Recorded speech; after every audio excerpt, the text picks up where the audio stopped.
Alright, ladies and gentlemen, I'm here on the show, and I'm here to talk about some wrestling. So let's get right into it. So the first thing I'm talking about is WWE has it nominated for the first sports Emmy thanks to Peacock's Ric Flair documentary.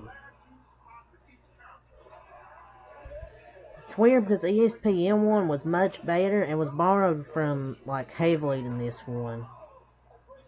The ESPN documentary I felt was a lot better than the Peacock documentary here. But it's a documentary, woo! Becoming Ric Flair has earned a sports Emmy nod for the sports entertainment juggernaut. And it's a WWE with its first Emmy nomination. The company announced the nomination on Twitter to WWE PR. And the documentary basically covered his early life, including his adoption and many ups and downs in the industry, nominated for an outstanding long documentary, and it's up against 4 other documentaries. So the winner will be announced at the awards ceremony on Monday, May 22nd, 2023. So we'll see if Ric Flair gets that Emmy. WWE Raw yesterday records a 22% decline in viewership. The key demo rating also down big time. I mean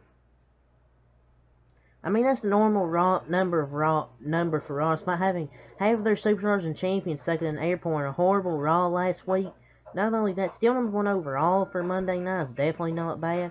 And Raw this week was better than last. It's like, obviously they were going to have the high ratings after WrestleMania. I feel like some people weren't going to watch the week after seeing, oh my god, Vince McMahon's back, I'm not watching this anymore. But the week before didn't help, especially with all the reports Vince was back in charge. And the current week's rating is always affected by last week's show. After the fiasco, post-WrestleMania, disappointing show with Vince, I'm not surprised viewership dropped last night for Raw. I mean, it was a decent episode of Monday Night Raw, I thought. But at 1.8 a week after WrestleMania, okay, but I would definitely like to see it be a lot better. Freddie Prinze Jr. joins Premier Streaming Network as co-owner. So he's officially joined a Premium Streaming Network as a co-owner. THQ Nordic's community manager said AEW Fight Forever isn't a good state. The new AEW video game that will come out, but it isn't ready for release yet. I don't know when this game's going to be released, AEW Fight Forever. But they should just take their time. Just don't rush it. Hopefully they just don't rush this. The game's going to come out eventually. But I'd rather them take their time than put out an incomplete game.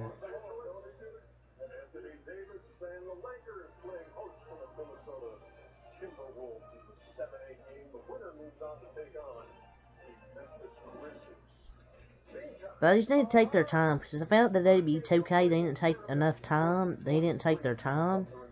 And it was the games were, some of them were pretty bad. Some even had glitches in them, because the game wasn't really complete. They just released it after, like, hell with it, we're going to release the game. But, yeah. Dark Side of the Ring Season 4 premiere date reveal. That's going to have Marty Jannetty's going to be covered in it, Sunny, and more to be covered on the Season 4 of Dark Side of the Ring.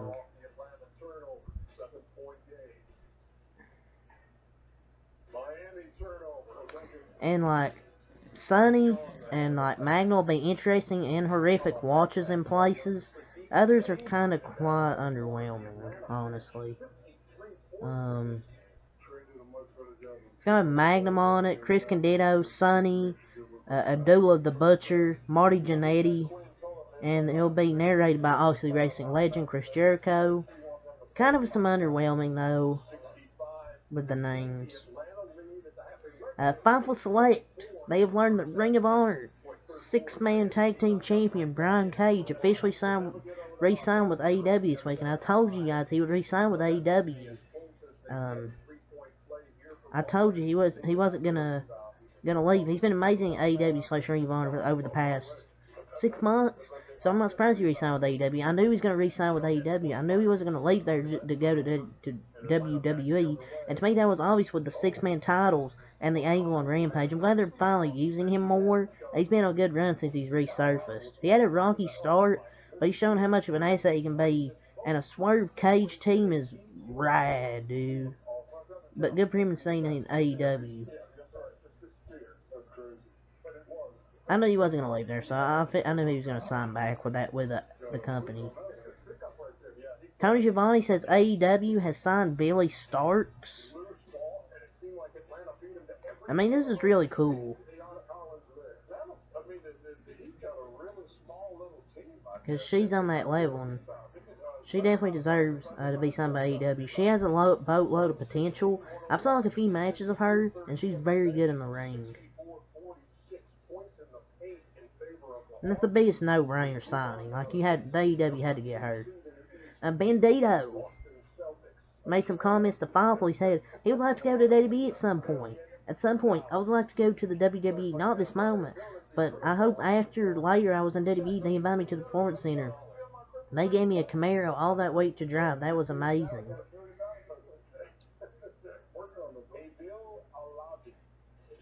I mean, just remember, every wrestler at some point would like to go to WWE, and why shouldn't they? Go to the biggest professional wrestling company in the world, I mean, WWE was interested in him, but set those personal goals and smash them down. Good on him.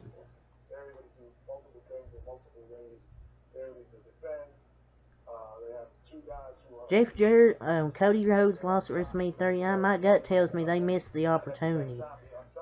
Yeah, we all feel the same. Everything was perfect.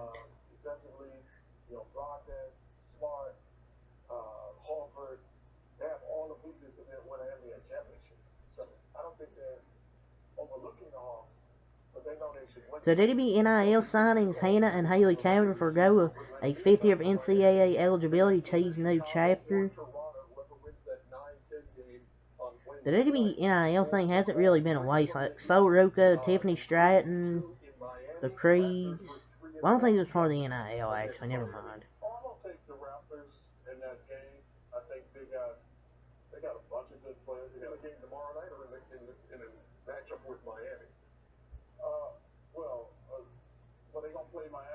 A viewership records high increase for the episode of AEW Biography, WWE Legends and Rivals. The Dusty episode was phenomenal, so that was a great episode. Dax Harwood thinks WWE should show a video package of Cody's prior to WWE going to show adversity.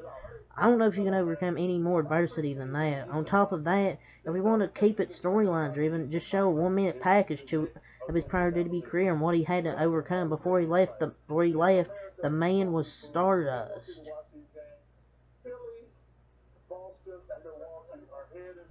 I mean, he's not saying bad things about Cody Rhodes. And he's complimenting Cody to show his adversity.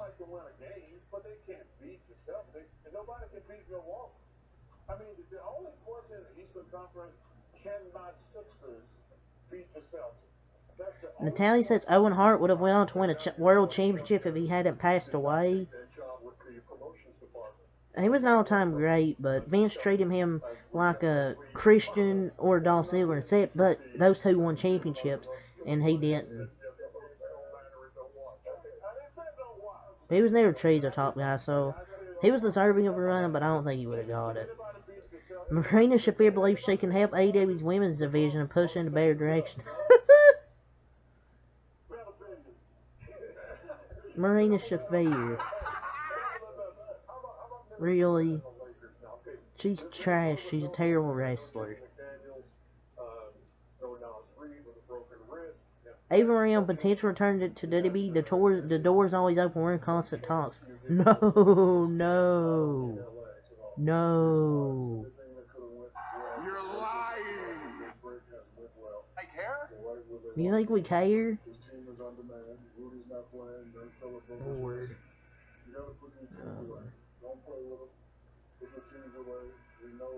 So Brock Lesnar appearance is announced for next week's Monday Night Raw. He's gonna accept Cody Rhodes' challenge most likely. So yeah, that's really it for the wrestling, ladies and gentlemen. So till next time, out a lot. Peace.